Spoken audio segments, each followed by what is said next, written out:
Hi friends, welcome to exam theory. SSC constable GD 2019 में total आपके exam 54 शिफ्टों में कराए गए थे, जिसके सारे मैथ के सॉल्यूशन आपको इस चैनल पे देखने को मिलेंगे। तो आज हम लोग इस वीडियो में 22/2/2019 के शिफ्ट 3 के सारे मैथ के सॉल्यूशन इस वीडियो में देखने वाले हैं। तो वीडियो के अंत तक जरूर बने रहिएगा। तो अगर आप इस चैनल पर नए हैं तो हमारे चैनल को सब्सक्राइब जरूर कर ले। ये हमारा सोशल मीडिया प्लेटफॉर्म है, आप हमसे यहाँ भी जुड़ सकते हैं। इसके लिंक आपको इस वीडियो के डिस्क्रिप्शन बॉक्स में मिल जाएंगे और इस वीडियो को अपने दोस्तों के साथ शेयर करना बिल्कुल भी नहीं भूलिएगा।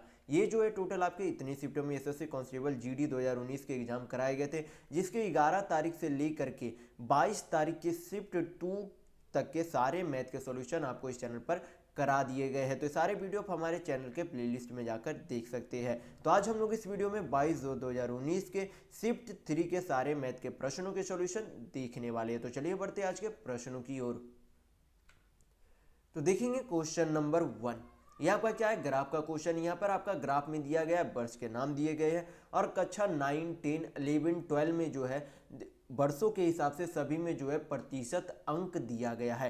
तो हम लोग देखेंगे कि यहाँ पर क्वेश्चन में आपसे पूछा क्या जा रहा है। यहाँ पर क्वेश्चन में आपसे पूछा जा रहा है कि वर्ष 2012 से 16 में, वर्ष 2012 से 16 में कक्षा 9 के अंकों का औसत प्रतिशत क्या है। तो सबसे पहले 2012 से 16 में कक्षा 9 कौन सा है, तो कक्षा 9 आपका यहाँ पर है। तो 2012 में 90%, 2013 में 70%, उसी तरीके से 2016 तक यहाँ पर प्रतिशत अंक लाए गए। तो यहाँ पर औसत प्रतिशत अंक पूछा जा रहा है। तो यहाँ पर क्या करेंगे, सभी प्रतिशतों का योग निकालकर उसके जो है कुल साल से भागा दे देंगे। तो हम लोगों का क्या निकल जाएगा, यहाँ पर अंकों का औसत प्रतिशत निकल जाएगा। तो यहाँ पर क्या करेंगे, सभी साल का प्रतिशत यहाँ पर हम लोग जोड़ेंगे। यहाँ पर आपका कितना हो जाएगा, 90 या 70 आपका कितना होता है, 916, 160, 160 आपका कितना होगा, तो 220 होगा। 220 और 50 आपका कितना होता है, 270। अब 5 आपका यहाँ पर जुड़ जाएगा तो यहाँ पर भी आपका 60 बन जाएगा, यानी कि आपका 270 और आपका 60 कितना होगा, तो 330 होगा। यानी कि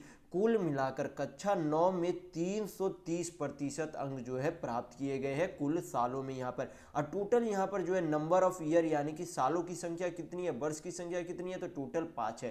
तो यहाँ पर क्या करेंगे, 5 से डिवाइड कर देंगे तो आपका सभी वर्षों का यानी कि कक्षा 9 के अंकों का औसत प्रतिशत निकल जाएगा। तो यहाँ पर क्या करेंगे, 5 से 330 को काटेंगे तो कितना बार में चला जाएगा, 5 छक 30, फिर 3 बचेगा तो 5 छक 30, यानी कि औसत अंकों का प्रतिशत आपका कितना आ गया, 66%, यानी कि 66% आपका आ गया। तो यहाँ पर आपका ऑप्शन नंबर 2 बिल्कुल सही होगा। तो चलिए बढ़ते हैं नेक्स्ट क्वेश्चन की ओर। तो देखेंगे क्वेश्चन नंबर 2।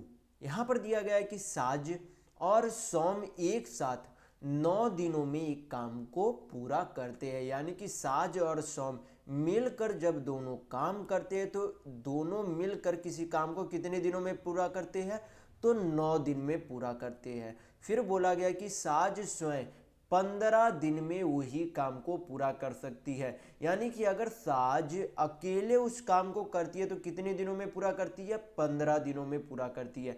तो आपसे क्वेश्चन में पूछा जा रहा है कि वही काम, उसी काम को सौम जो है स्वयं कितने दिनों में कर सकते हैं। तो मैं आपको टाइम एंड वर्क में काफ़ी बार बता चुका हूं कि टोटल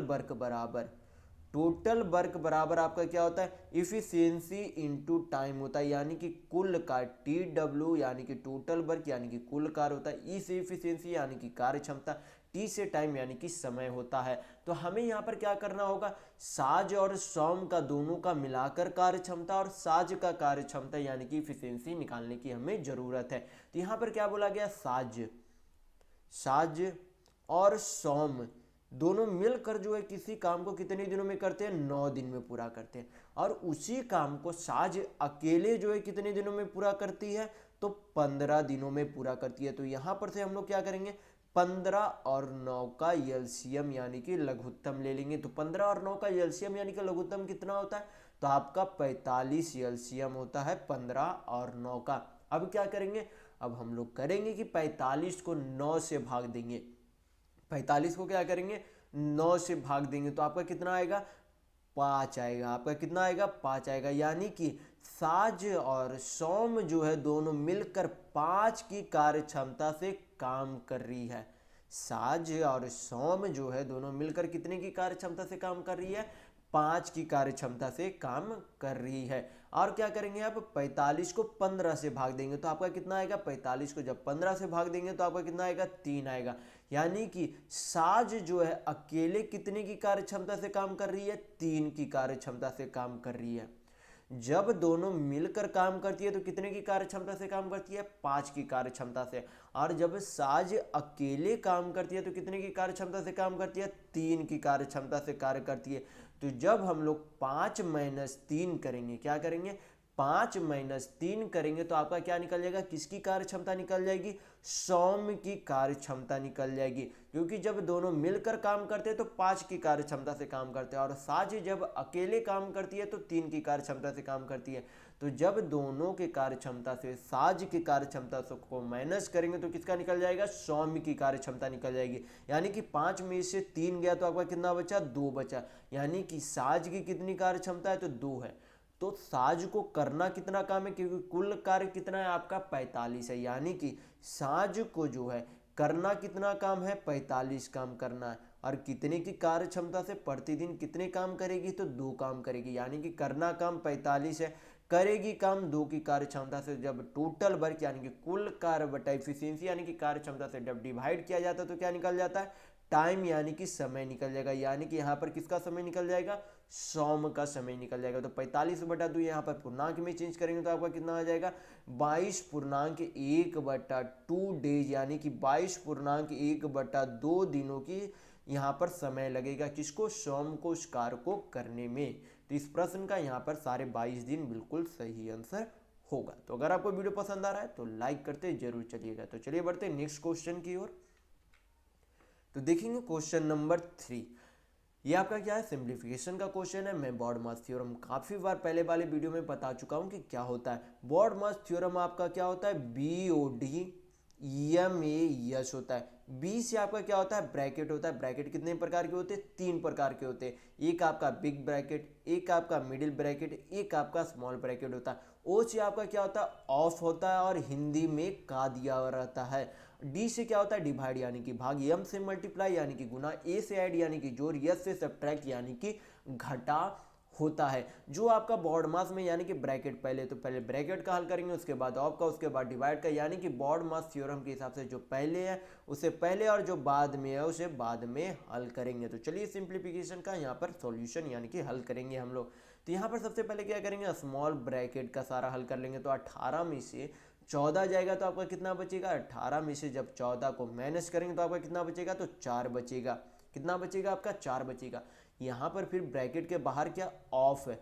तो इसके बाद ब्रैकेट के बाद किसका सॉल्यूशन किया जाता है, ऑफ यानी कि का सॉल्यूशन किया जाता है। तो यहाँ पर क्या करेंगे, ऑफ मतलब क्या होता है, गुना होता है। ऑफ मतलब क्या होता है, गुना होता है। लेकिन इसे गुना से पहले जो है इसका सिंप्लीफाई यानी कि इसे हल किया जाता है। तो यहाँ पर क्या करेंगे, गुना कर देंगे तो कितना हो जाएगा, 5 चौक 20 हो जाएगा। बाकी सारा क्या करेंगे, नीचे लिख देंगे हम लोग। 62 माइनस 5 चौक आपका कितना हो गया, 20 हो गया। आगे क्या है, ब्रैकेट के बाद प्लस का साइन है तो प्लस का साइन दे देंगे। यहाँ पर गुना है तो क्या करेंगे हम लोग, यहाँ पर गुना कर देंगे तो 7 पचे कितना हो जाएगा आपका, 35 हो जाएगा। तो यहाँ पर क्या कर लिया हम लोगों ने, सारा सॉल्यूशन कर लिया। यहाँ पर जोड़ेंगे, यहाँ पर से फिर 20 माइनस कर देंगे। तो 62 और 35 जोड़ेंगे तो आपका कितना हो जाएगा, 97 होगा। 62 और 35 जोड़ेंगे तो आपका कितना होगा, 5 2 7 6 3 9 यानी कि 97 होगा। और 97 में से 20 जाएगा तो आपका कितना बचेगा, तो 77 बचेगा। 97 में से 20 जाएगा तो आपका कितना बचेगा, 77 बचेगा। यानी कि सिंप्लीफिकेशन का आंसर क्या आएगा, 77। यानी कि यहाँ पर ऑप्शन नंबर आपका 3 बिल्कुल सही होगा। तो चलिए बढ़ते हैं नेक्स्ट क्वेश्चन की ओर। तो देखेंगे क्वेश्चन नंबर 4। यहां पर दिया गया है कि वार्षिक आधार पर चक्रवृद्धि ब्याज जो है 2 सालों के लिए 3% प्रति वर्ष की दर से 6,000 रुपये पर चक्रवृद्धि ब्याज क्या होगा, ये आपको बताना है। तो यहाँ पर क्या करेंगे हम लोग, ट्री मेथड लगाएंगे यहाँ पर। तो सबसे पहले 6,000 का 3% कितना होता है, 6,000 का आपका 3% कितना होता है, तो 180 रुपये होता है। कितना होता है, 180 रुपये। अगर आप निकालना चाहे तो इसे साइड में करके निकाल सकते हैं कि 6,000 का 3% कितना होता है, तो 3/100, 2 शून्य 2 शून्य चला गया, 6 आपका कितना हो गया, 180। यानी कि 180 रुपये जो है क्या लगता है, 6,000 पर 3% की दर से पहले वर्ष में 180 रुपया क्या लगता है आपका, चक्रवृद्धि ब्याज यानी कि कंपाउंड इंटरेस्ट लगता है। तो ये आपका क्या हो गया, फर्स्ट ईयर का कंपाउंड इंटरेस्ट हो गया। हमें कितने साल का चाहिए, 2 साल का चक्रवृद्धि ब्याज चाहिए। तो आप क्या करेंगे, दूसरे साल में भी चक्रवृद्धि ब्याज हमें लगाना है। तो 180 रुपया जो आपका पहले साल में ब्याज लगा, उतना ही ब्याज अब क्या लगेगा, दूसरे साल में भी लगेगा। जितना साल में पहले साल में आपका ब्याज लगा था, उतनी ही आपका क्या लगेगा, दूसरे साल में भी ब्याज लगेगा। लेकिन जो आपका पहले साल में ब्याज लगा, अब क्या लगेगा, उस पर भी ब्याज लगेगा। क्योंकि कंपाउंड इंटरेस्ट में क्या होता है, आपका ब्याज पर भी ब्याज लगता है, यानी कि इंटरेस्ट पर भी इंटरेस्ट लगता है। यानी कि जो आपका 180 रुपये पिछले साल ब्याज लगा था, उस पर भी अब क्या लगेगा, दूसरे साल में ब्याज लगेगा। यानी कि 180 पर भी 3% क्या लगेगा, ब्याज लगेगा। 180 रुपये पर भी क्या लगेगा, 3% का ब्याज लगेगा। तो 180 का 3% कितना होता है, तो 18 या 54 यानी कि 5.4 रुपये का क्या लगेगा, दूसरे साल में 180 रुपये पर भी ब्याज लगेगा। तो आप क्या करेंगे, हम लोग सभी को जोड़ेंगे तो आपका क्या निकल जाएगा, कंपाउंड इंटरेस्ट यानी कि कुल जो है चक्रवृद्धि ब्याज यहाँ पर निकल जाएगा। तो 18 दूनी 36 यानी कि 360 प्लस 5.4, तो टोटल आपका कितना हो जाता है, 365.4 रुपये क्या हो जाता है आपका कंपाउंड इंटरेस्ट यानी कि चक्रवृद्धि ब्याज होगा। तो यहाँ पर आपका ऑप्शन नंबर 4 बिल्कुल सही होता है। पॉइंट के बाद आपका जीरो का कोई भी वैल्यू नहीं होता। तो यहाँ पर आपका कितना आंसर होगा, 365.4 रुपये क्या होगा आपका कंपाउंड इंटरेस्ट यानी कि चक्रवृद्धि ब्याज होगा। तो चलिए बढ़ते नेक्स्ट क्वेश्चन की ओर।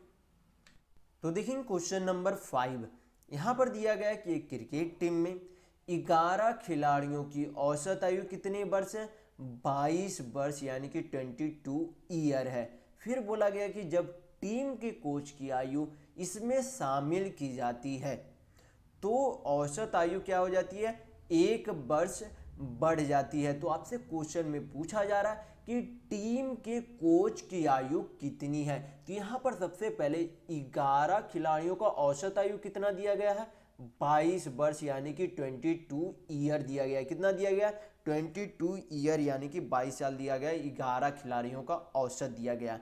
लेकिन जब बोला कि कोच उसमें शामिल हो जाते तो औसत आयु क्या हो जाती, 1 वर्ष बढ़ जाती है। यानी कि 11 खिलाड़ी पहले थे, एक कोच और उसमें शामिल हो गए, यानी कि टोटल यहाँ पर जो है आदमियों की संख्या कितनी हो गई, 12 हो गई। टोटल आदमियों की संख्या अब कितनी हो गई, 12 होगी। और 12 आदमियों की औसत संख्या में एक तरीके से अब क्या हो गई, 1 वर्ष की वृद्धि हो गई। यानी कि टोटल एज में कितने की वृद्धि हो गई होगी, अगर 12 आदमी है प्रति 1 वर्ष यानी कि औसतन में 1 वर्ष वृद्धि हो रही है, यानी कि कुल कितनी आयु की वृद्धि हो गई होगी, 12 इंटू 1 करेंगे तो कितना हो जाएगा, 12 हो जाएगा। यानी कि कोच के शामिल होने के बाद कुल आयु में कितने की वृद्धि हो गई, 12 वर्ष की वृद्धि हो गई। यानी कि पहले औसतन जो है 22 था, लेकिन प्रिंसिपल आने के बाद, सॉरी कोच आने के बाद, उसके बाद जो है कुल आयु में 12 की वृद्धि हो गई। तो जब हम लोग दोनों को जोड़ देंगे तो आपका क्या निकल जाएगा, जो आपके कोच नए शामिल हुए उनका जो है क्या निकल जाएगा, आयु यानी कि उनका एज निकल जाएगा। तो यहाँ पर 22 और 12 आपका कितना हो जाएगा, 34 होगा। कितना होगा आपका, 34 साल। यानी कि उस कोच के जो है कितने वर्ष है, 34 साल के हैं। यानी कि आपका ऑप्शन नंबर यहाँ पर 2 बिल्कुल सही होगा। तो चलिए बढ़ते हैं नेक्स्ट क्वेश्चन की ओर। तो देखेंगे क्वेश्चन नंबर 6 यहाँ पर दिया गया है कि एक निश्चित राशि पर साधारण ब्याज कुल राशि का जो है 16/25 है। यानी कि साधारण ब्याज जो है कुल राशि का क्या है, 16/25 है। यानी कि ये 16 यूनिट जो है आपका क्या है, सिंपल इंटरेस्ट यानी कि साधारण ब्याज है। और नीचे जो आपका 25 है वो आपका क्या है, प्रिंसिपल यानी कि मूलधन है। फिर आगे आपसे क्वेश्चन में क्या बोला गया, बोला गया आगे कि यदि दर प्रतिशत और समय दोनों क्या है, समान है, यानी कि जितना दर यानी कि रेट है उतना ही आपका समय यानी कि क्या है, टाइम है। तो आपसे पूछा जा रहा है कि ब्याज दर यानी कि रेट क्या होगी। तो यहाँ पर क्या मान लेंगे, रेट और टाइम क्या बोला गया, बराबर है। रेट और टाइम क्या बोला गया, बराबर है। तो यहाँ पर सबसे पहले आपको सिंपल इंटरेस्ट निकालने का फॉर्मूला क्या होता है, फॉर्मूला आपको हमेशा पता होना चाहिए कि सिंपल इंटरेस्ट यानी कि साधारण ब्याज निकालने का फॉर्मूला होता है P into R into T by क्या हो जाता है आपका 100 हो जाता है। तो ये आपका सिंपल इंटरेस्ट निकालने का एकमात्र ये फॉर्मूला होता है, तो आपको हमेशा ये याद रखना है। यहाँ पर क्या करेंगे, प्रिंसिपल यानी कि मूलधन कितना था, तो 25 यूनिट था, तो यहाँ पर 25 लिख देंगे। रेट यानी कि हमें दर निकालना, तो उसे क्या करेंगे, आर से डिनोट कर देंगे। और टाइम को हम लोग क्या आर मान सकते हैं, क्योंकि रेट यानी कि आर के बराबर ही टी है, यानी कि रेट के बराबर ही टाइम है, तो यानी कि टी को हम क्या मान सकते हैं, आर ही मान सकते हैं, क्योंकि रेट को हम लोग आर माना तो टी को भी हम लोग आर मान सकते हैं, क्योंकि दोनों क्या है, आपस में बराबर है। नीचे क्या लिख देंगे, नीचे 100 लिख देंगे। और सिंपल इंटरेस्ट यानी कि साधारण ब्याज आपका कितना मिला है, तो 16 यूनिट यानी कि 16 रुपये मिला है, तो यहाँ पर क्या लिख देंगे, 16 लिख देंगे। बाकी क्या करेंगे, कैलकुलेशन करेंगे तो आपका रेट यानी कि दर आ जाएगा। 25 से काटेंगे तो 100 को तो कितना बार में चला जाएगा, 4 बार में। आर इंटू आर आपका क्या हो गया, आर स्क्वायर हो गया। और क्रॉस मल्टीप्लिकेशन करेंगे तो आपका कितना हो जाएगा, 16 चौक 64 हो जाएगा। यानी कि 64 किसका स्क्वायर बनता है, तो 8 का स्क्वायर बनता है, क्योंकि जब इधर स्क्वायर है तो इधर क्या, जब स्क्वायर को इधर भेजेंगे तो क्या हो जाएगा, अंडर रूट में हो जाएगा। यानी कि रूट 64 तो किसका स्क्वायर होता है, 64 तो 8 का स्क्वायर होता है। यानी कि रेट आपका कितना आ गया, 8%। यानी कि इस राशि पर यानी कि 25 यूनिट राशि पर जो है 8% का आपका ब्याज लगता है। तो यहाँ पर आपका ऑप्शन नंबर 3 बिल्कुल सही होगा। तो अगर आपको वीडियो पसंद आ रहा है तो लाइक करते जरूर चलिएगा। तो चलिए बढ़ते नेक्स्ट क्वेश्चन की ओर। तो देखेंगे क्वेश्चन नंबर 7। यहाँ पर दिया गया है कि 36 और 121 के बीच का माध्य अनुपात जो है निम्न में से किसके बराबर है, ये आपसे पूछा जा रहा है। तो माध्य अनुपात निकालने का सबसे पहले आपको फॉर्मूला पता होना चाहिए कि माध्य अनुपात निकालने का फॉर्मूला क्या होता है, अंडर रूट। अंडर रूट में क्या होता है, अंडर रूट में आपका होता है पहली संख्या इंटू दूसरी संख्या होता है। ये क्या निकालने का, माध्य अनुपात निकालने का फॉर्मूला होता है। क्या होता है, पहली संख्या इंटू दूसरी संख्या का क्या होता है, अंडर रूट होता है। क्या होता है, अंडर रूट होता है। तो यहाँ पर क्या लिखेंगे, पहली संख्या कितनी है, तो 36 है। दूसरी संख्या कितनी है, 121 है। तो 36 किसका स्क्वायर बनता है, 36 किसका स्क्वायर बनता है, तो 6 का स्क्वायर बनता है। 121 किसका स्क्वायर बनता है, तो 11 का स्क्वायर बनता है। यानी कि अंडर रूट के बाहर जब 36 को अंडर रूट के बाहर लाएंगे तो किसका स्क्वायर बनेगा, 6 का बनेगा। 36 121 का 11 का बनेगा। यानी कि जब गुना करेंगे तो कितना हो जाएगा आपका, 11 छक 66 हो जाएगा। यानी कि दो संख्याएं 36 और 121 का माध्य अनुपात आपका कितना आ गया, 66 आ गया। तो यहाँ पर आपका ऑप्शन नंबर 4 बिल्कुल सही होगा। तो चलिए बढ़ते हैं नेक्स्ट क्वेश्चन की ओर। तो देखते हैं क्वेश्चन नंबर 8। ये आपका क्या है, पहले वाले ही ग्राफ है। इसमें जो है क्या दिया गया है, सभी वर्ष के नाम दिए गए थे और यहाँ पर आपके कक्षा के जो है प्रतिशत, तो अंक में जो है अंक का प्रतिशत यहाँ पर सारे वर्षों में दिया गया है सभी कक्षाओं का। तो हम लोग देखेंगे क्वेश्चन में आपसे यहाँ पर पूछा क्या जा रहा है। क्वेश्चन में आपसे पूछा जा रहा है कि सभी 5 वर्षों में किस कक्षा का औसत प्रदर्शन जो है सबसे कम है। तो यहाँ पर हमें औसत प्रदर्शन निकालने से पहले सभी कक्षा का जो है औसत अंक यानी कि औसत अंकों का प्रतिशत निकालना पड़ेगा, सॉरी अंकों का योग निकालना पड़ेगा। क्या निकालना पड़ेगा, सभी अंकों का जो है योग प्रतिशत निकालना पड़ेगा। यहाँ पर क्या करेंगे, क्योंकि हमें पता होना चाहिए कि यहाँ पर जो है कितने से भाग दिया जाएगा, यहाँ पर 5 से सभी संख्याओं में भाग दिया जाएगा। तो जिसका योग सबसे कम होगा उसका ही जो है क्या होगा, औसत प्रदर्शन सबसे कम होगा।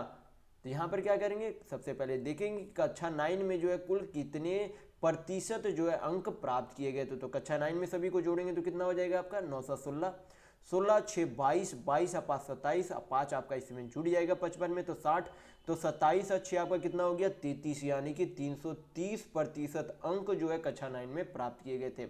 अब किसका चेक करेंगे, कक्षा 10 का चेक करेंगे हम लोग। तो कक्षा 10 का जो है किसका है, कक्षा 10 का जो है यहाँ पर आपका कितना हो जाएगा, इकाई अंक जोड़ेंगे तो आपका 5 5 10, 10 8 18, 18 5 आपका कितना हो गया 23, 23 तो हाथ में 2, 8 से 14 3 17 4 21 4, 21 4 आपका हो गया 25, 25 और 2 हाथ में आपका शेष था यानी कि 27 हो जाएगा। अब किसका चेक करेंगे, कक्षा 11 का चेक करेंगे। यहाँ पर जोड़ेंगे इकाई अंक तो 5 2 7 2 9 और 17, 2 आपका कितना हो गया 19, हाथ में 1, 8 से 14 3 17 3 20 3 23 1 आपका कितना हो गया शेषफल जोड़ेंगे तो 24 हो जाएगा यहाँ पर।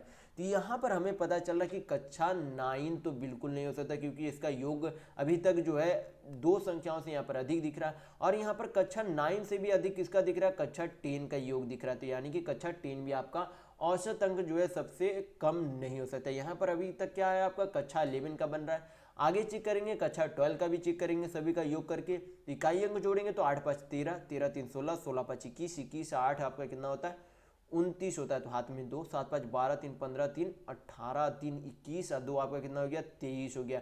यानी कि सबसे कम जो है अंकों का प्रतिशत योग जो है सबसे कम किसका आया है, क्लास 12 का, यानी कि कक्षा 12वीं का आया है। यानी कि इसी का जो है सबसे औसत क्या होगा, कम होगा, क्योंकि सभी को क्या करना है, पास से डिवाइड करना है। तो जब सभी को पास से डिवाइड करेंगे तो जिसका योग सबसे कम होगा उसी का जो है औसत सबसे कम आएगा। यहाँ पर जो है सबसे कम औसत प्रदर्शन करने वाले जो है कौन से कक्षा के छात्र हैं, क्लास 12 के जो है छात्र है। तो यहाँ पर आपका ऑप्शन नंबर 2 बिल्कुल सही होगा। तो चलिए बढ़ते हैं नेक्स्ट क्वेश्चन की ओर। तो देखेंगे क्वेश्चन नंबर 9। यहाँ पर दिया गया कि दो त्रिभुजों के क्षेत्रफल का अनुपात कितना है, 2:3 है, और उनकी ऊंचाई का अनुपात कितना है, तो 3:2 है।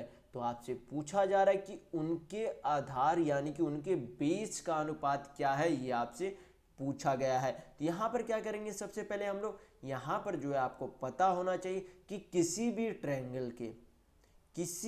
ट्रायंगल के एरिया निकालने का फॉर्मूला क्या होता है, ये आपका बेस हो जाता है, ये आपका हाइट हो जाता है। तो किसी भी ट्रायंगल का, कोई भी ट्रायंगल हो, उसका एरिया जो है इस फॉर्मूले से आपका निकाला जा सकता है। किस फॉर्मूले से, हाफ इंटू बेस इंटू यानी कि आधार इंटू हाइट यानी कि ऊंचाई। तो ये फॉर्मूला आपको हमेशा याद रखना है कि किसी भी ट्रायंगल का क्षेत्रफल निकालने का फॉर्मूला क्या होता है, half into base into height होता है किसी भी त्रिभुज में। तो ये फॉर्मूला आप हमेशा याद रखेंगे। बेस मतलब क्या होता है, आधार। यहाँ पर क्या पूछा जा रहा है, उसके आधार का अनुपात पूछा जा रहा है। तो यहाँ पर क्या करेंगे, दोनों फॉर्मूला पुट करेंगे। तो यहाँ पर जो है सबसे पहले यहाँ पर मानेंगे कि पहला ट्रायंगल है, तो पहला ट्रायंगल तो हाफ इंटू बेस। तो बेस को क्या मान लेंगे, सबसे पहले पहला ट्रायंगल का बेस क्या मान लेंगे, b1 मान लेंगे, यानी कि हाफ इंटू b1 इंटू पहले त्रिभुज की जो है ऊंचाई में या अनुपात में जो है कितने यूनिट जो है यहाँ पर वैल्यू दिया गया था, 3 यूनिट, यानी कि यहाँ पर 3 से गुना कर देंगे। फिर जो है दूसरे त्रिभुज का जो है कितना यहाँ पर क्षेत्रफल, तो हाफ इंटू इसके बेस को क्या मान लेंगे, b2 मान लेंगे, ताकि आगे बेस को जो है कंफ्यूजन ना हो बेस के रेशियो में। फिर क्या करेंगे, दूसरे त्रिभुज का हाइट यानी कि ऊंचाई का अनुपात में जो है वैल्यू कितना दिया गया था, 2 दिया गया था, यानी कि यहाँ पर 2 गुना कर देंगे। और दोनों के जो है अनुपात में जो है कितना वैल्यू था, उनके क्षेत्रफल के अनुपात कितना था, तो 2:3 था, यानी कि 2/3 यहाँ पर लिख सकते हैं। अब क्या करेंगे, इसे हल करेंगे तो दोनों त्रिभुजों के आधार का अनुपात हमें पता चल जाएगा। तो हाफ से हाफ काटेंगे तो कट जाएगा यहाँ पर, यानी कि b1/b2 क्रॉस मल्टीप्लिकेशन करेंगे तो आपका क्या निकल जाएगा, b1/b2 निकल जाएगा। क्रॉस मल्टीप्लिकेशन करेंगे तो 2 दूनी 4 बटा 3 तिया 9। आंसर आपका रेशियो में पूछा जा रहा है, तो रेशियो में यानी कि अनुपात में चेंज करेंगे तो कितना हो जाएगा, 4:9 हो जाएगा, यानी कि आपका ऑप्शन नंबर 4 बिल्कुल सही होगा। तो चलिए बढ़ते हैं नेक्स्ट क्वेश्चन की ओर। तो देखेंगे क्वेश्चन नंबर 10। यहाँ पर दिया गया है कि 5 निरंतर संख्याओं का औसत कितना है, 15 है। तो आपसे पूछा जा रहा है इस प्रश्न में कि इनमें से सबसे बड़ी संख्या यानी कि इन 5 संख्याओं में से सबसे बड़ी संख्या कौन सी है, ये आपसे पूछा जा रहा है। तो यहाँ पर बोला गया क्या गया आपसे कि निरंतर संख्या यानी कि लगातार कोई प्राकृतिक यानी कि नेचुरल संख्या है। जैसे कि सबसे छोटी संख्या हम लोग क्या मान लेते हैं, यक्स मान लेते हैं। फिर उससे बड़ी संख्या क्या हो जाएगी, x+1 हो जाएगी, क्योंकि निरंतर यानी कि लगातार बोला जा रहा है। तो तीसरी संख्या क्या हो जाएगी आपकी x+2, चौथी संख्या x+3 हो जाएगी, और पांचवी संख्या क्या हो जाएगी, x+4 हो जाएगी। तो हम लोगों ने सभी पांचों संख्या को क्या मान लिया, x+1 x+2 x+3 x+4 मान लिया। तो यहाँ पर 15 क्या दिया गया है, उन पांचों संख्याओं का औसत दिया गया है। तो औसत कब निकालेंगे, जब सभी संख्याओं का योग करेंगे और टोटल नंबर से क्या करेंगे, विभाजित, यानी कि टोटल नंबर कितना है, 5 है। तो जब कुल संख्याओं के योग को कुल संख्या से भाग देंगे तो क्या निकलता, औसत निकलता। तो औसत आपका कितना दिया गया, 15 दिया गया। तो कैलकुलेट करेंगे तो यहाँ पर क्या निकल जाएगा, आपका यक्स का मान निकल जाएगा। यक्स का मान निकल जाएगा तो हम लोग सबसे बड़ी संख्या क्या थी, यक्स प्लस 4 थी, क्योंकि सबसे बड़ी संख्या यही होगी आपकी, क्योंकि ये जो है यक्स प्लस 4 किया गया है इसमें, तो ये आपकी सबसे बड़ी संख्या होगी। तो यहाँ पर यक्स का वैल्यू निकालेंगे तो आपकी सबसे बड़ी संख्या भी यहाँ पर ज्ञात कर सकते हैं हम लोग। तो सभी यक्स को जोड़ेंगे तो टोटल यक्स कितना हो जाएगा, तो 5 यक्स होगा। कितने यक्स हो जाएंगे, 5 यक्स हो जाएंगे। और सारे नंबर को जोड़ेंगे तो कितना हो जाएगा, 4 3 7 2 9 1 10 हो गया। क्रॉस मल्टीप्लिकेशन करेंगे तो 15 पचे कितना होता है, 75 होता है। यानी कि जब 75 में से 10 यक्स उधर बेचेंगे तो क्या हो जाएगा, माइनस में चला जाएगा। यानी कि 75 में से 10 गया तो आपका कितना बचेगा, 65 बचेगा। यानी कि 5 से 65 को काटेंगे तो कितना बार में चला जाएगा, 13 बार में चला जाएगा। यानी कि यक्स का वैल्यू कितना आ गया, 13 आ गया। तो हमें निकालना क्या है, सबसे बड़ी संख्या निकालनी है। तो सबसे बड़ी संख्या कौन सी है, यक्स प्लस 4। यानी कि यक्स का वैल्यू कितना आया, 13 आया। तो क्या करेंगे, इसमें 4 प्लस करेंगे तो सबसे बड़ी संख्या यानी कि बिगेस्ट नंबर इन पांचों नंबर में से हमें ज्ञात हो जाएगा। तो 13 4 आपका कितना होता है, 17 होता है। यानी कि इन सभी 5 संख्याओं में से सबसे बड़ी संख्या कितनी है, तो 17 सबसे बड़ी संख्या है। तो इस प्रश्न का आंसर क्या होगा, 17 सही होगा। तो चलिए बढ़ते हैं नेक्स्ट क्वेश्चन की ओर। तो देखेंगे क्वेश्चन नंबर 11। यहाँ पर दिया गया है कि एक बोर्ड परीक्षा में कुल परीक्षार्थियों में से 75% क्या हुए, उत्तीर्ण हुए। यानी कि टोटल जो है किसी भी बोर्ड परीक्षा में टोटल जो है कितने प्रतिशत असल में छात्र होते हैं, तो 100% छात्र होते हैं किसी भी परीक्षा में, या फिर किसी भी जो है संख्या का कुल संख्या कितना होता है, 100% होता है। तो उसमें से बोला गया कि 75% क्या हो गए, पास हो गए।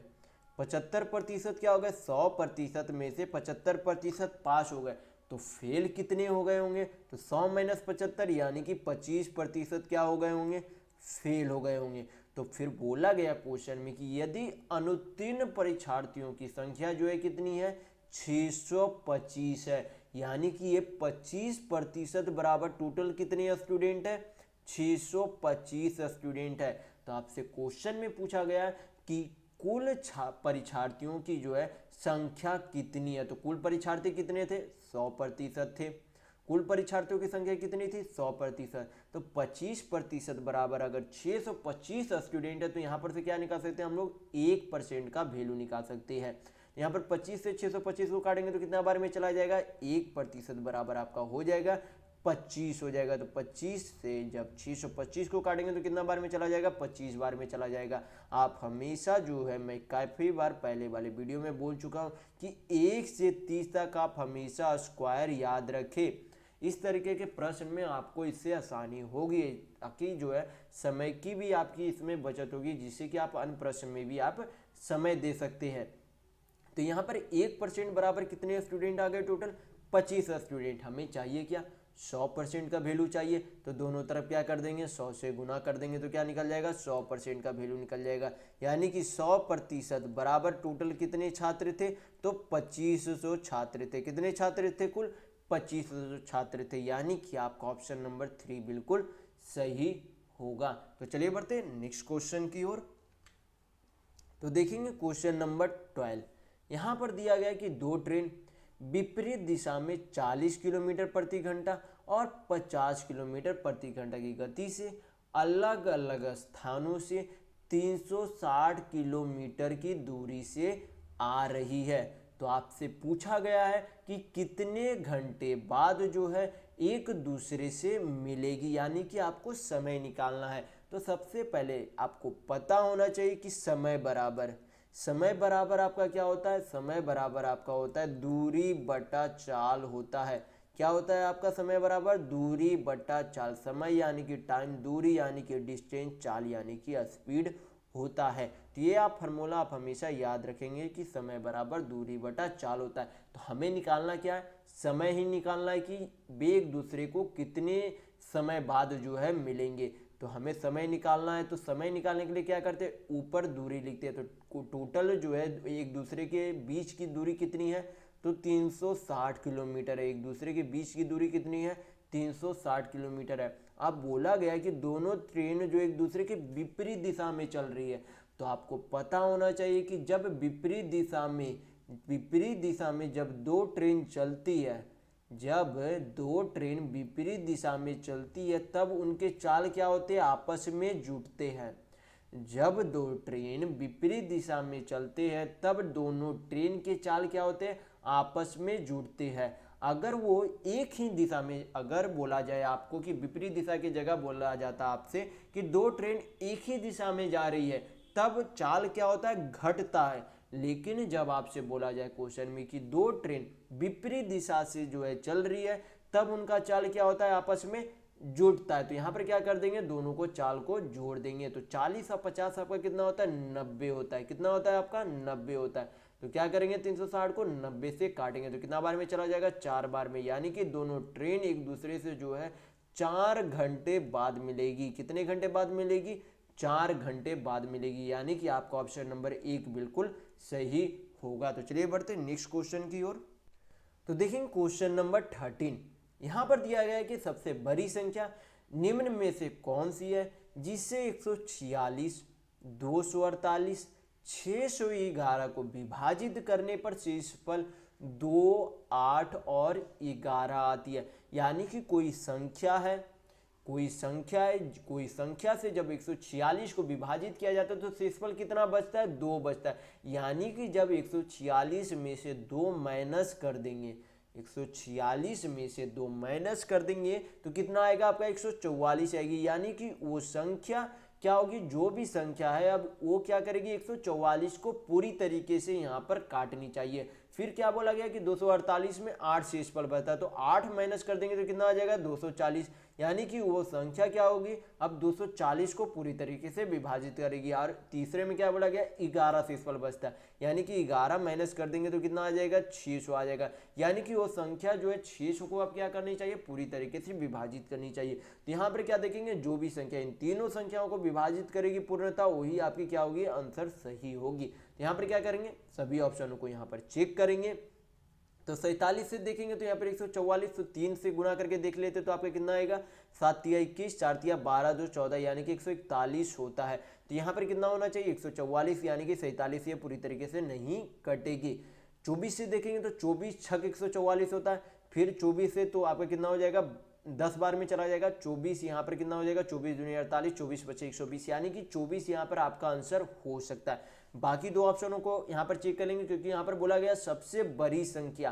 तो आप हमेशा, मैं आपको सजेशन दूंगा कि चारों ऑप्शनों को देख ले, क्योंकि कभी कभार आपके परीक्षाओं में दिया हुआ बड़ी संख्याएं, दो ऑप्शन आपके दे दिए होते हैं जो कि दोनों ऑप्शन से कटते हैं, तो वहां पर आपको चेक करना होता है कि बड़ी संख्या कौन सी है। तो यहाँ पर आप हमेशा जो है चेक करेंगे चारों ऑप्शनों को। तो यहाँ पर क्या करेंगे, आप 612 को देखते हैं तो 612 जो 144 को कभी विभाजित नहीं करेगी, तो यहाँ पर नहीं होगा। 144 यहाँ पर देखेंगे तो 144 से विभाजित करेगी, लेकिन 240 को विभाजित नहीं करेगी। यानी कि आपका ऑप्शन नंबर यहाँ पर 4 भी बिल्कुल सही नहीं होगा। तो यहाँ पर आपका एकमात्र ऑप्शन है जो तीनों संख्याओं को पूरी तरीके से विभाजित कर रही है। तो यानी कि यहाँ पर आपका ऑप्शन नंबर 2 बिल्कुल सही होगा। तो चलिए बढ़ते हैं नेक्स्ट क्वेश्चन की ओर। तो देखिए क्वेश्चन नंबर 14। यहाँ पर दिया गया है कि शीला 24 रुपये में 3 कलम खरीदती है। फिर बोला गया कि और उसे जो है 18 रुपये में 2 कलम, 18 रुपये में कितने कलम, 2 कलम, और 45 रुपये में 1 कलम बेचती है। तो आपसे पूछा जा रहा है कि लाभ या हानि प्रतिशत कितनी है। तो यहाँ पर सबसे पहले बोला गया कि 24 रुपये की दर से कितने कलम शीला खरीदती है, तो 3 कलम खरीदते। यानी कि शीला जो है 3 कलम खरीदने में कुल कितने रुपये लगाया होगा, तो शीला जो है कुल कलम खरीदने में कितने रुपये लगाई होगी, तो 24 रुपये में प्रति कलम। तो 3 कलम खरीदे तो कितने रुपये लग गए, तो 24 या 72 रुपये लग गए 3 कलम शीला को खरीदने में। फिर बोला गया कि एसपी यानी कि विक्रय मूल्य आपका कितना होगा, तो बोला गया कि 18 रुपये की दर से कितने कलम बेचे गए, 2 कलम बेचे गए। यानी कि कितने रुपये में टोटल 2 कलम बेचे गए, तो 18 दूनी 36 रुपये में बेचे गए, और प्लस 1 कलम जो अगला कलम था कितने में बेच दिया गया, 45 रुपये में बेच दिया गया। यानी कि कुल मिलाकर उसे जो है कितना में बेचा तीनों कलम, तो यहाँ पर जोड़ेंगे तो आपको कितना हो जाएगा, 6 5 11, 4 3 7 1 8, यानी कि 81 रुपये में कुल जो है तीनों कलम को बेचा गया, खरीदा गया 72 रुपये में, बेचा गया कितने 81 रुपये में, तो कुल मिलाकर लाभ कितना हुआ आपका 72 रुपये में 3 कलम खरीदे और 81 रुपये में तीनों कलम को बेच दिया गया। तो कुल मिलाकर जो है उसे लाभ कितने का हो रहा है, तो 81 माइनस 72 यानी कि 9 रुपये का लाभ हो रहा है। और मैं आपको पहले वाली वीडियो में काफ़ी बार बता चुका हूं कि जब भी आपसे लाभ प्रतिशत या फिर हानि प्रतिशत पूछा जाए तो नीचे हमेशा क्या लिखाता है, सीपी लिखाता है यानी कि क्रय मूल्य लिखाता है। तो नीचे क्या लिख देंगे, सीपी यानी कि क्रय मूल्य कितना है 72, तो लिख देंगे 72। परसेंट में चेंज करना है तो क्या करेंगे 100 से मल्टीप्लाई कर देंगे, यहाँ पर कैलकुलेट करेंगे तो 9 8 72, 4 से काटेंगे तो 4 दूनी 8, यहाँ पर 25 पॉइंट में चेंज करेंगे तो आपका कितना हो जाएगा 12.5 हो जाएगा। तो लाभ कितने का हुआ आपका 12.5% का क्या हुआ लाभ हुआ, यानी कि आपका ऑप्शन नंबर 1 बिल्कुल सही होगा। तो चलिए बढ़ते हैं नेक्स्ट क्वेश्चन की ओर।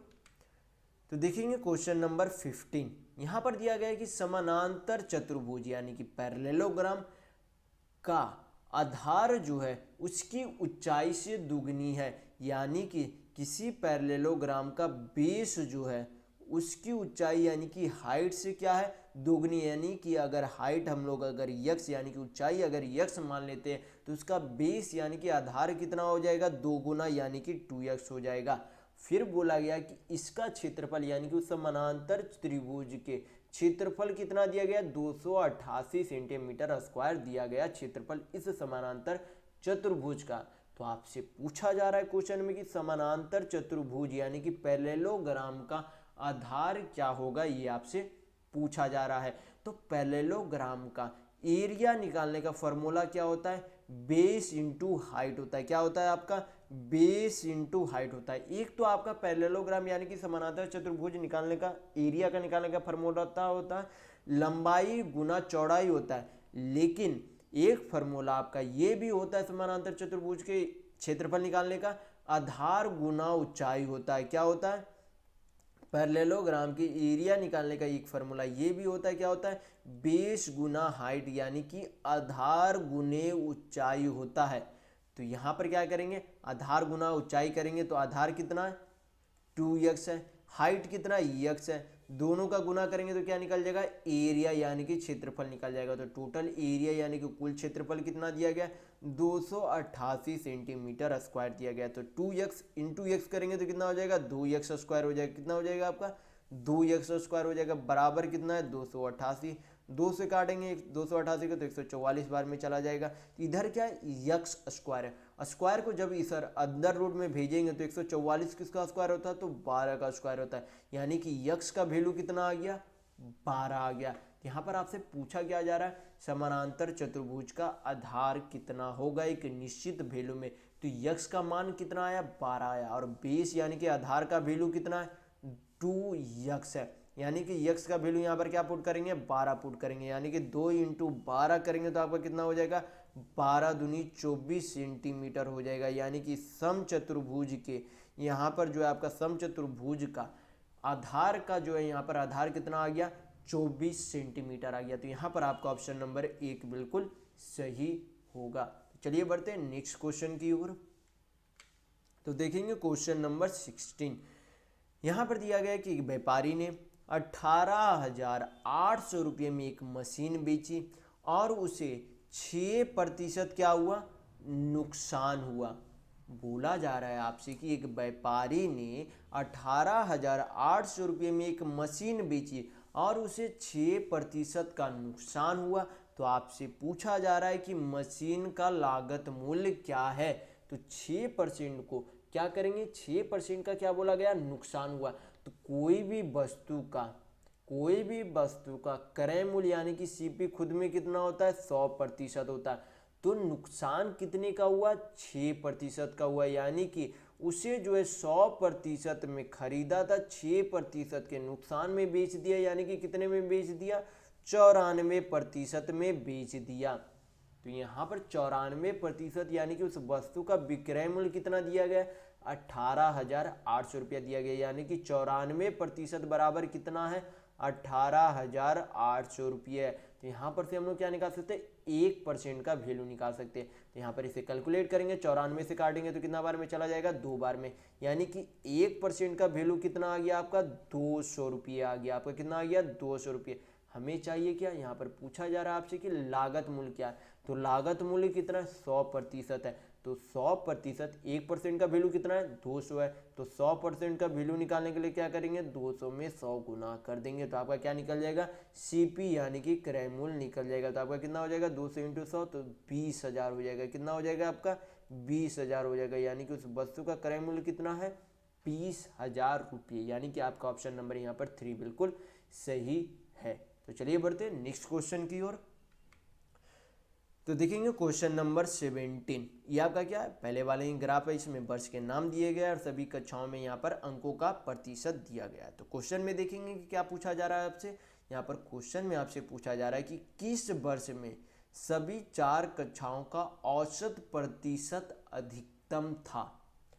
किस जो है वर्ष में जो है औसत जो है कक्षाओं का जो है औसत प्रतिशत अधिकतम था। तो हमें क्या करना होगा, सभी वर्षों का यहाँ पर जोड़ना पड़ेगा कि किस वर्षों का औसत जो है, यानी कि जिस वर्षों का योग सबसे अधिक होगा, जिस वर्षों का योग सबसे अधिक होगा उसी का औसत सबसे अधिक होगा। क्योंकि सभी टोटल कक्षा की संख्या कितनी है, 4 है, यानी कि सभी संख्याओं का योग में हमें 4 से डिवाइड करना होगा। तो जिसका योग सबसे अधिक होगा तो 4 का डिवाइड करने पर उसी का जो है सबसे औसत अधिक आएगा, यानी कि जिसका योग सबसे अधिक होगा उसी का औसत भी सबसे अधिक होगा। तो यहाँ पर क्या करना है हमें, यहाँ पर ऑप्शन में 12, 13, 15, 16 दिया गया, यानी कि 14 हमें कैलकुलेट भी नहीं करना है। यहाँ पर 14 कैलकुलेट भी नहीं करना है क्योंकि 14 आपका ऑप्शन में ही नहीं है, यानी कि आपका ऑप्शन में यहाँ पर यानी कि 14 आपका अधिकतम हो ही नहीं सकता क्योंकि आपका ऑप्शन में ही पहले से नहीं दिया गया। तो 14 को पहले ही हम लोग एलिमिनेट कर दिए, यानी कि 14 आपका बिल्कुल नहीं हो सकता है। तो 2012 का सबसे पहले हम लोग चेक करेंगे। तो 2012 का आपका कितना है, तो 9, 8, 17, 17 और 8 आपका कितना हो गया, 25, 25, 25 और 8 आपका कितना होता है, 33, यानी कि 330% जो है टोटल होता है किसके, 2012 साल में कुल कक्षाओं का। फिर क्या करेंगे, 2013 में जोड़ेंगे, ये टोटल जो है कितने प्रतिशत होता है, तो 7, 6, 13 हो गया आपका। पहले हम लोग इकाई अंक जोड़ लेते तो 5, 2, 7, 8, 7, 15, हाथ में 1, 7, 6, 13, 13, 6 आपका 19, 19 आपका 24, 24 1 आपका कितना हो गया, 25, यानी कि 2013 में कुल मिलाकर कितने हैं, 255% है। यहाँ पर हम लोग फिर क्या करेंगे, यहाँ पर हम लोगों ने शायद कुछ गलत किया है, 5, 2, 7, 8, 7, 15, हाथ में 1 बचा है, 7, 6, 13, 13, 6, 19, 19 अपाच 24, 19 अपाच 24 नहीं, हम लोगों ने यहाँ पर 2013 में बिल्कुल सही किया। फिर आगे क्या करेंगे, 2015 का चेक करेंगे। यहाँ पर 2015 का चेक करेंगे तो टोटल आपका कितना हो जाएगा, 8, 8, 16, 16 5 आपका कितना हो गया, 16 5 21, हाथ में 2। फिर आपका इधर कितना आ जाएगा, 5, 4, 9, 9, 3, 12, 12, 3, 15, 15, 2, 17, यानी कि टोटल कितने प्रतिशत है, 171%। यानी कि आपका 2013 भी नहीं हो सकता, 2015 भी नहीं हो सकता क्योंकि अधिकतम प्रतिशत योग किसका अभी तक है, 2012 का है। अब क्या चेक करेंगे, 2016 का हम लोग चेक करके देख लेते हैं। अभी हम लोग यहाँ पर इकाई अंक जोड़ेंगे तो कितना हो जाएगा, 5, 5, 10, 10, 2, 12, 8, 20, हाथ में 2, 5, 4, 9, 3, 12, 3, 15, 15, 2 आपका कितना हो गया, 17 हो गया। यानी कि 2016 में भी कितना, 170% कुल है, यानी कि टोटल जो औसतन किसका सबसे अधिक आएगा, अगर इसका औसत भी निकालते तो सबसे औसत अधिक इसी का आएगा क्योंकि इसका योग सबसे अधिक है। यानी कि 2012 में सबसे अधिक प्रतिशत जो है औसत प्रदर्शन जो है सबसे अधिक हुआ था। तो यहाँ पर आपका ऑप्शन नंबर 4 बिल्कुल सही होगा। तो चलिए बढ़ते हैं नेक्स्ट क्वेश्चन की ओर। तो देखेंगे क्वेश्चन नंबर 18। यहाँ पर दिया गया है कि 2 ट्रेनों की गति के बीच का अनुपात कितना है, 3:4 है। 2 ट्रेनों की गति के बीच का अनुपात कितना है, 3:4 है। फिर बोला गया कि यदि दूसरी ट्रेन 5 घंटे में 800 किलोमीटर की दूरी तय करती है तो पहली ट्रेन की गति क्या है, ये आपको निकालना है। तो सबसे पहले आपको फार्मूला पता होना चाहिए कि चाल बराबर आपका क्या होता है, दूरी बटा समय होता है। चाल बराबर आपका क्या होता है, दूरी बटा समय होता है। ये फार्मूला मैं हर एक वीडियो में, एसएससी जीडी के हर एक वीडियो में मैं आपको इस तरीके के फार्मूले बताता आया हूँ कि चाल बराबर दूरी बटा समय, या फिर दूरी बराबर चाल इंटू समय होता है, या फिर समय बराबर दूरी बटा चाल होता है। सभी फार्मूला एक ही है, सभी को खाली उलट पलट कर लिखा गया है। तो ये फार्मूला आप हमेशा याद रखेंगे। आपके सभी यहाँ पर जो है, यहाँ पे सभी शिफ्ट में आपके इस तरीके के प्रश्न पूछे गए थे पिछले साल में, इसलिए आप हमेशा ये फार्मूला याद रखेंगे। तो चलिए इसे हल करेंगे हम लोग। तो यहाँ पर जो है सबसे पहले बोला गया है कि दूसरी ट्रेन जो है 5 घंटे में 800 किलोमीटर जाती है। तो हम लोग यहाँ पर क्या निकाल सकते हैं, दूसरी ट्रेन की क्या निकाल सकते हैं, चाल निकाल सकते हैं। तो चाल निकालने के लिए क्या किया जाता है, दूरी बटा समय किया जाता है। दूरी कितना दिया गया, 800 किलोमीटर दिया गया, और समय यहाँ पर कितना दिया गया, 5 घंटा दिया गया। तो जब 800 को 5 से डिवाइड किया जाएगा तो क्या निकल जाएगा, यहाँ पर दूसरी ट्रेन की चाल यानी कि सेकेंड ट्रेन की स्पीड निकल जाएगी। तो 5 से काटेंगे 800 को तो कितना बार में चला जाएगा, 160 किलोमीटर, 16×5 होता है, यानी कि 160 किलोमीटर प्रति घंटा क्या है, किसकी स्पीड है, सेकेंड ट्रेन की स्पीड है। तो यहाँ पर दोनों ट्रेन की गति के बीच का अनुपात कितना दिया गया, 3:4 दिया गया। यानी कि दूसरी ट्रेन की गति का यहाँ पर कितने यूनिट वैल्यू दिया गया, 4 यूनिट वैल्यू दिया गया। यानी कि 4 यूनिट बराबर यहाँ पर कितना निकला है स्पीड, 160 किलोमीटर प्रति घंटा निकला है। तो यहाँ पर क्या निकाल सकते हैं हम लोग, 1 यूनिट का वैल्यू निकाल सकते हैं। तो 1 यूनिट बराबर कितना हो जाएगा, 4 से 160 को काटेंगे तो 40 बार में चला जाएगा।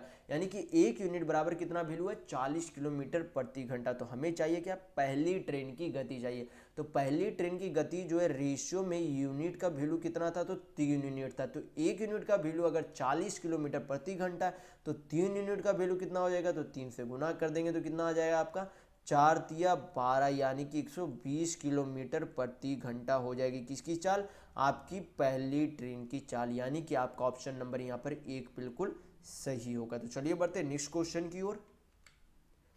तो देखेंगे क्वेश्चन नंबर 19।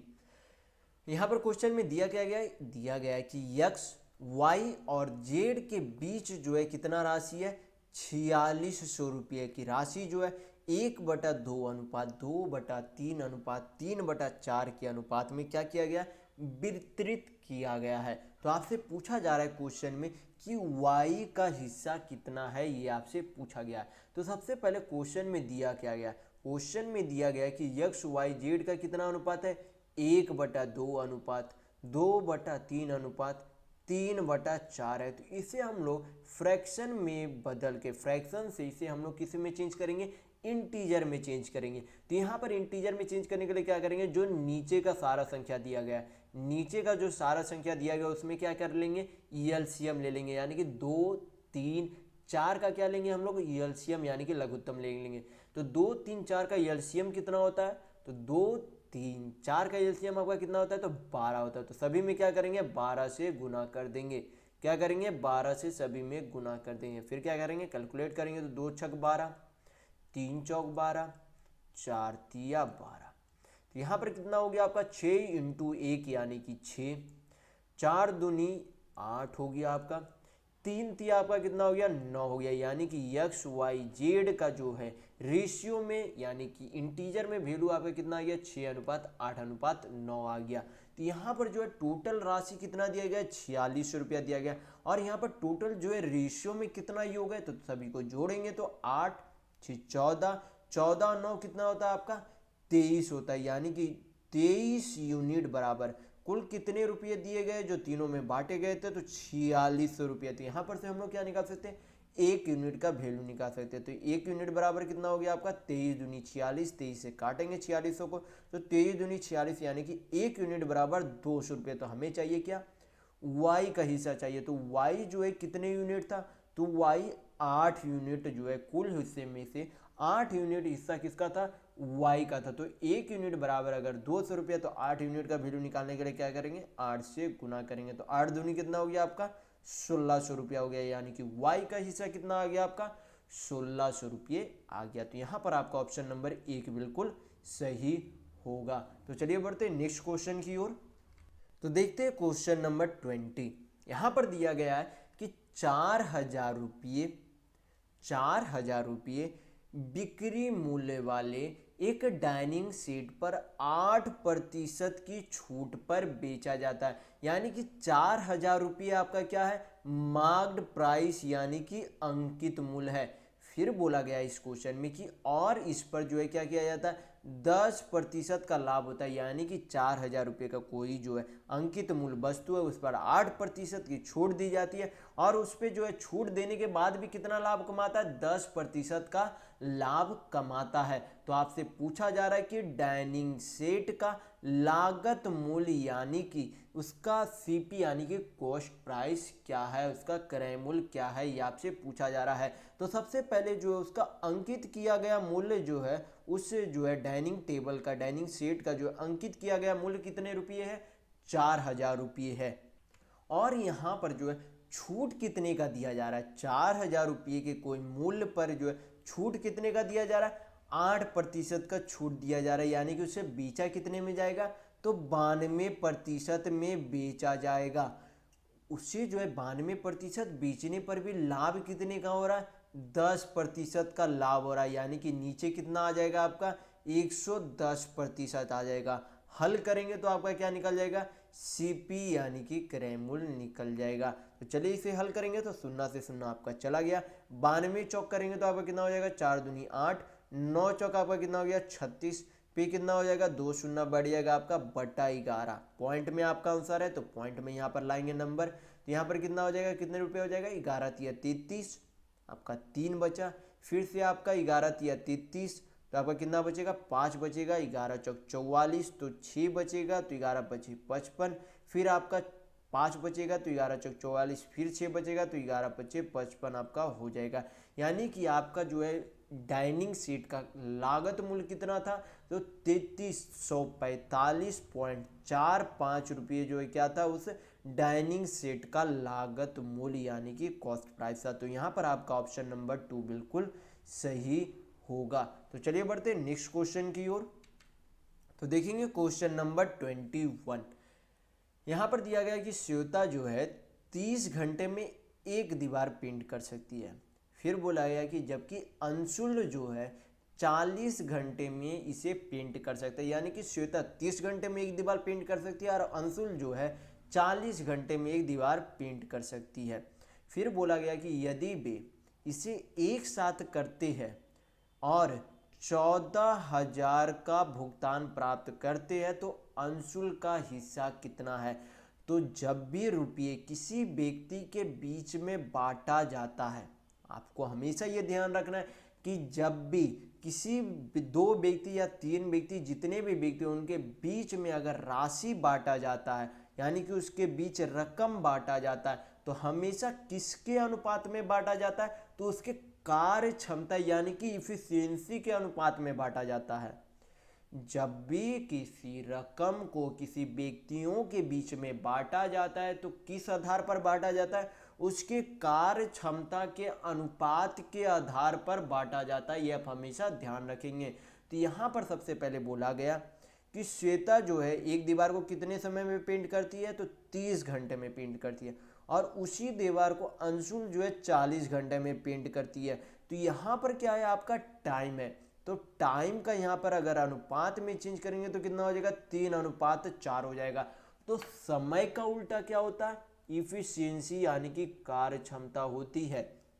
आपको हमेशा ध्यान रखना है कि समय का उल्टा क्या होता है, कार्य क्षमता होता है। समय का उल्टा यानी कि समय यानी कि टाइम का उल्टा क्या होता है, कार्य क्षमता यानी कि इफिशियंसी होता है। यानी कि टाइम अगर 3:4 है तो कार्य क्षमता कितना हो जाएगा, 4:3 हो जाएगा। यानी कि यहाँ पर श्वेता की कार्य क्षमता कितनी है, 4 है, और अंशुल की कार्य क्षमता कितना है, यहाँ पर 3 है।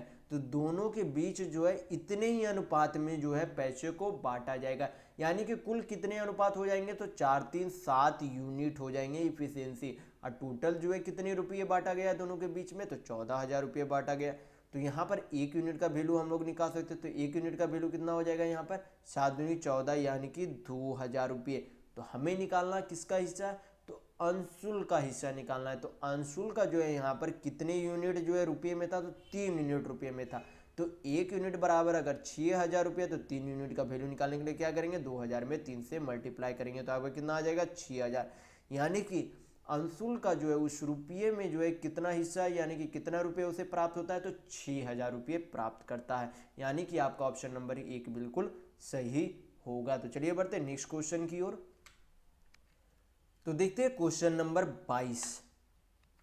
यहां पर क्वेश्चन में आपको दिया गया है कि एक क्रिकेट श्रृंखला में एक बल्लेबाज द्वारा बनाए गए रन जो है ये सारे हैं। ये सारे क्या है, इसके खिलाड़ी के बनाए गए रन है। उसमें पूछा क्या जा रहा है, आपसे पूछा जा रहा है कि इन सभी रनों का माध्यक यानी कि मीडियन क्या होगा, ये आपसे पूछा जा रहा है। तो सबसे पहले आपको पता होना चाहिए कि मीडियन निकालने का तरीका क्या होता है। मीडियन निकालने का तरीका होता है कि जो भी आपका नंबर दिया गया उसे सबसे पहले क्या करें, असेंडिंग ऑर्डर यानी कि बढ़ते क्रम में व्यवस्थित कर दे। तो यहाँ पर हम लोग गौर से देखेंगे तो हमें पता चलेगा ये सारे नंबर क्या है, पहले से ही असेंडिंग ऑर्डर में व्यवस्थित है। क्या है, ये सारे नंबर पहले से ही असेंडिंग ऑर्डर यानी कि बढ़ते क्रम में व्यवस्थित है। तो यहाँ पर फिर उसके बाद क्या किया जाता है, उसके बाद बीज की संख्या निकाली जाती है। सारे नंबर में से क्या निकाला जाता है, बीज का संख्या निकाला जाता है। जैसे कि इधर 2 संख्या अलग कर देंगे, इधर 2 संख्या अलग कर देंगे, तो बीज की संख्या क्या हो गई, 38 और 56 हो गए। तो 38 और 56 के बीच की संख्या हम लोग कैसे निकालेंगे, तो 38 प्लस 56 बटा क्या करेंगे, 2 से विभाजित कर देंगे। तो यहाँ पर 38 प्लस 56 करेंगे तो आपका कितना आ जाएगा, 8 से 14 5 3 8 यानी कि 94 आ जाएगा। तो 94 को 2 से काटेंगे तो आपका कितना बार में चला जाएगा, तो 47 बार में चला जाएगा। यानी कि इन पूरे रनों का माध्यक यानी कि मीडियन आपका कितना आ गया, तो 47 आएगा। यानी कि आपका ऑप्शन नंबर 3 बिल्कुल सही होगा। तो चलिए बढ़ते नेक्स्ट क्वेश्चन की ओर। तो देखेंगे क्वेश्चन नंबर 23, ये आपका सिंप्लीफिकेशन का क्वेश्चन है। बॉडमास थ्योरम मैं आपको इस वीडियो में बता चुका हूँ कि क्या होता है। तो चलिए इसे हल करते हैं हम लोग। तो यहाँ पर जो है स्मॉल ब्रैकेट का हल करेंगे पहले। तो 15 छक कितना होता है, यानी कि 15 इंटू 6 करेंगे तो आपका कितना हो जाएगा, 90 होगा। आगे क्या है, भाग का साइन है तो भाग दे देंगे। यहाँ पर 2 तिया कितना होता है, यानी कि 2 इंटू 3 कितना होता है, तो 2 तिया 6 होता है। माइनस 2 पे पावर 2 यानी कि 2 पे पावर स्क्वायर है तो कितना हो जाएगा आपका, 2 दूनी 4 हो जाएगा। प्लस आपका कितना हो जाएगा, 3 हो जाएगा। तो यहाँ पर 90 में से 6 को भाग देंगे तो आपका कितना आएगा, 90 को जब 6 से भाग दिया जाएगा तो आपका कितना आएगा, 15 आएगा। तो क्या करेंगे, 15 माइनस 4 प्लस 3 करेंगे तो आपका यहाँ पर कैलकुलेट करेंगे तो आपका कितना आ जाएगा, 15 3 18, 18 में से 4 गया तो आपका कितना आएगा, 14 आएगा। यानी कि सिंप्लीफिकेशन का आंसर कितना आएगा, 14। यानी कि आपका ऑप्शन नंबर यहाँ पर 2 बिल्कुल सही होगा। तो चलिए बढ़ते नेक्स्ट क्वेश्चन की ओर। तो देखेंगे क्वेश्चन नंबर 24। यहाँ पर दिया गया है कि यदि वृत्त की त्रिज्या 10% कम हो जाती है, यदि वृत्त की त्रिज्या 10% कम हो जाती है तो उसके क्षेत्रफल में कितने प्रतिशत की कमी आएगी। तो यहाँ पर जब हमें पता है कि एरिया यानी कि किसी वृत्त के क्षेत्रफल का फॉर्मूला क्या होता है आपका, किसी वृत्त के क्षेत्रफल का फॉर्मूला क्या होता है, पाई आर स्क्वायर होता है। यानी कि पाई में तो कोई चेंज नहीं आएगा, जो पहले वृत्त का पाई था वही दूसरे में भी जो है पाई, लेकिन त्रिज्या में क्या बोला गया, 10% की कमी आ गई। क्या हुआ, 10% की कमी आ गई। यानी कि 10% को जब फ्रैक्शन में चेंज करेंगे तो क्या लिख सकते हैं, 1/10 लिख सकते हैं। मैं पहले वाले वीडियो में काफ़ी बार आपको परसेंट को फ्रैक्शन में चेंज करने के लिए बता चुका हूँ। जैसे कि 10% है, परसेंट को हटाएंगे नीचे क्या आएगा, 100 आएगा। 1 शून्य काटेंगे तो कितना हो जाएगा आपका, 1/10।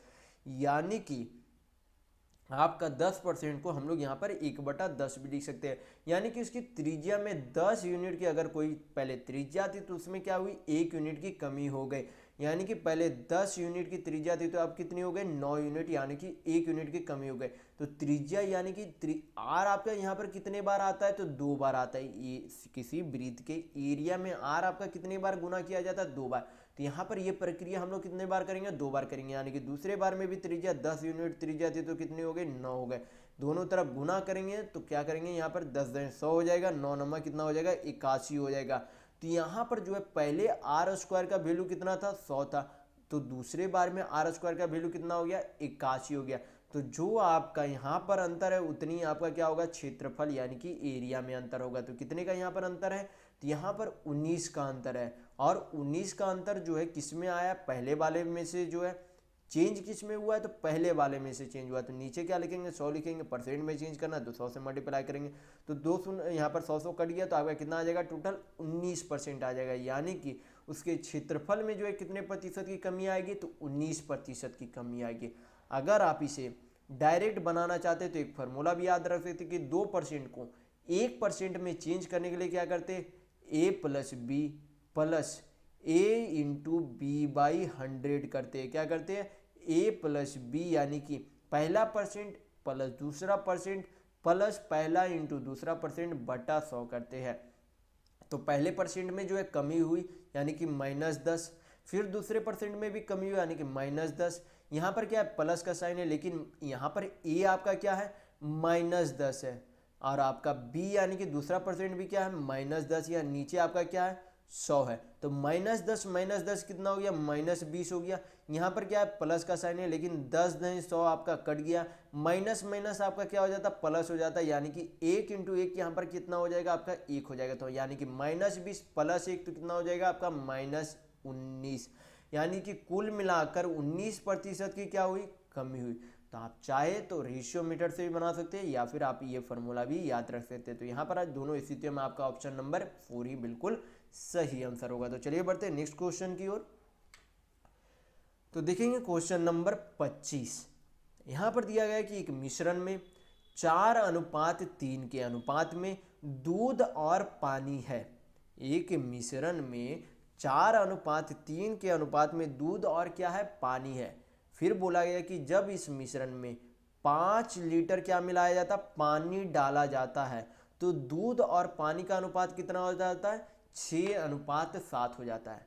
तो सबसे पहले यहाँ पर क्या बोला गया, मिल्क और वाटर, यानी कि दूध और पानी का अनुपात कितना था, शुरुआत में 4:3 था, बाद में 5 लीटर पानी मिलाने के बाद जो है दूध और पानी का अनुपात कितना हो गया, 6:7 हो गया। लेकिन हमें यहाँ पर रेशियो में पता है कि जो यहाँ पर बदलाव हुआ है किस में हुआ है, पानी में हुआ है, यानी कि वाटर में हुआ है। तो मिल्क यहाँ पर रेशियो में वैल्यू क्या होना चाहिए था, सेम होना चाहिए था, लेकिन यहाँ पर सेम नहीं है। तो हम लोग क्या करेंगे, सेम करेंगे। तो 4 और 6 को सेम करने के लिए यहाँ पर क्या करेंगे, 3 से गुना कर देंगे, और यहाँ पर क्या करेंगे, 2 से गुना करेंगे। तो क्या हो जाएगा, 4 तिया 12, 6 दूनी 12, यानी कि दोनों अनुपातों में क्या हो जाएगा, मिल्क यानी कि दूध का यूनिट में मान जो है क्या हो जाएगा, सेम हो जाएगा। तो यहाँ पर कितना हो जाएगा आपका, 4 तिया 12 और 3 तिया 9 हो गया। इधर आपका कितना हो जाएगा, 6 दूनी 12 और 7 दूनी 9 हो गया। तो यहाँ पर दोनों रेशियो में दूध का अनुपात में जो है यूनिट में वैल्यू क्या हो रहा है, सेम हो रहा है। यहाँ भी 12, यहाँ भी 12, लेकिन यहाँ पर यहाँ पर 7 दूनी 14 होगा, आपका कितना होगा, 7 दूनी 14। लेकिन यहाँ पर दूध में पानी में जो है यहाँ पर कितने का चेंज मिल रहा है, यहाँ पर 9 यूनिट है, यहाँ पर कितना हो गया, 14 यूनिट है। यानी कि दोनों में अंतर कितने है का अंतर है, तो 5 यूनिट का अंतर है। तो 5 यूनिट, जितना यहाँ पर यूनिट में अंतर है उतना ही यहाँ पर क्या है, पानी में अंतर है। यानी कि 5 यूनिट बराबर कितने लीटर है, 5 लीटर। यानी कि 1 यूनिट बराबर कितने लीटर है, तो 1 लीटर है। यहाँ पर पूछा आपसे क्या जा रहा है कि मिश्रण में दूध की मात्रा कितनी है। तो मिश्रण में 1 यूनिट बराबर 1 लीटर है, तो 12 यूनिट बराबर आपका कितना होगा, 12 लीटर ही होगा। यानी कि आपका ऑप्शन नंबर 3 बिल्कुल सही होगा। तो इस वीडियो में बस इतना ही। अगर आपको ये वीडियो पसंद आया तो लाइक कीजिएगा, नए हैं तो चैनल को सब्सक्राइब जरूर कर लीजिएगा। चैनल को सब्सक्राइब करना बिल्कुल भी नहीं भूलना है, चैनल को सब्सक्राइब बिल्कुल भी कर लीजिएगा। ये हमारा सोशल मीडिया प्लेटफॉर्म है, आप हमसे यहाँ भी जुड़ सकते हैं। इसके लिंक आपको इस वीडियो के डिस्क्रिप्शन बॉक्स में मिल जाएंगे। और इस वीडियो को अपने दोस्तों के साथ शेयर करना बिल्कुल भी नहीं भूलिएगा, ताकि उन्हें भी इस वीडियो से जो है बिल्कुल लाभ मिल सके। तो इस वीडियो में बस इतना ही, मिलते हैं अगले वीडियो में, तब तक के लिए धन्यवाद।